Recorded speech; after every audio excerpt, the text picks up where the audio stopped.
Silence. யார் psycho?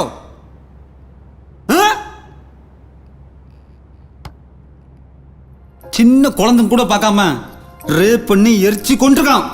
அவன் தான் சைக்கோ. இதே உங்க பசங்க ஆயிருந்தா இப்படி வந்து பேசிருக்க மாட்டீங்க. அப்படிப்பட்ட மிருகத்துக்காக நீங்க வந்து என்கிட்ட கேள்வி கேட்கறீங்க. நீங்க தான் அப்நார்மல்.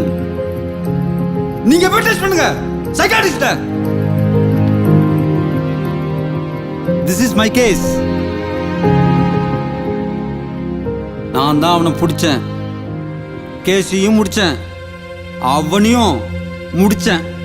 தானா இந்த கேஸை பொறுத்த வரைக்கும் நான் செஞ்ச சரியா தப்புன்னு சொல்றதுக்கு 2 பேருக்கு தான் ரைட்ஸ் இருக்கு. அந்த குழந்தைய பத்த அப்பா அம்மா. அவங்க சொல்லட்டும் நான் செஞ்சு தப்புன்னு.